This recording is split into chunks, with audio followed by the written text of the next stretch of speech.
Designing for YouTube is like a triangle. You need to have your base knowledge set in stone before moving to the very top of the shape.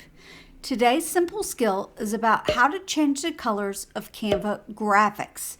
Did I mention that today I'll be using my free account?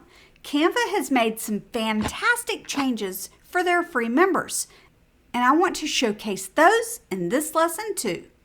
Welcome to the Canva Classroom, everybody. Let's get started. We are using a square document type today.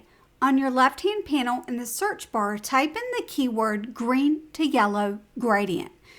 You will see a mixture of both free and paid things in the results. I have fantastic news. When I click the control panel, to my great surprise, there is actually a free filter for free users now.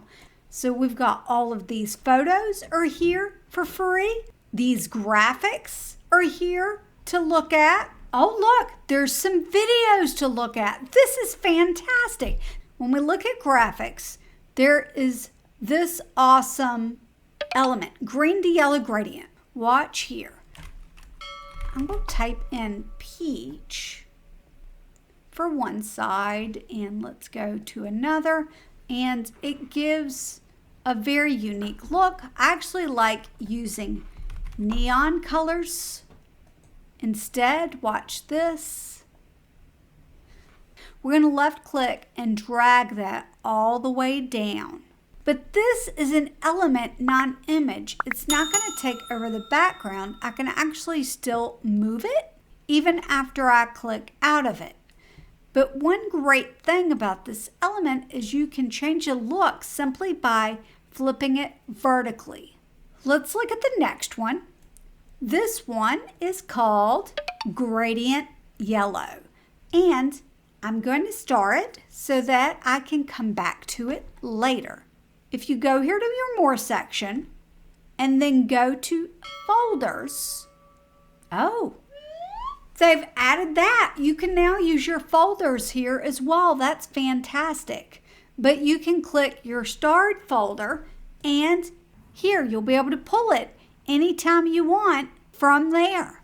Let's look at this, and I'm going to show you something else. You know that it's an element that won't take over the background or a grid when there are color options here.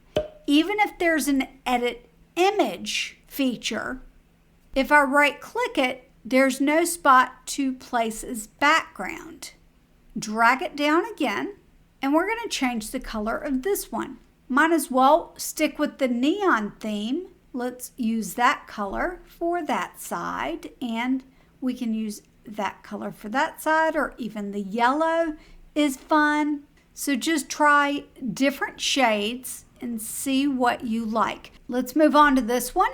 This one is called Green Gradient. So how can you change the color for this one? We're going to right click, set image as background. And for this one, we'll go to edit image, and we can change it by choosing color mix. Play around with the different colors to see what color effect you'd like. But you can even select the control panel and change the hue of it with that. And it is fantastic. Can you add this to a star folder or a regular folder for free? Let's find out. Choose the page you want. Done. Download here. Upload media. Find your file to upload it. I cannot add it to a star folder. Let's see. See if I click that. Let me try elements and photo, add to folder. So I couldn't add it from there, but let's see if it actually made it there. It is. So that's new too. Before you could not do that, and now you can. That's great. You're going to need to know what your folders are called in order to be able to add them, and you would have to add them from the I button over here. I highly recommend you check out how to change the colors of an image with the DuoTone app next. If you like today's Canva tutorial and want to see more like it, make sure that you are subscribed, and I'll see you next time. Bye!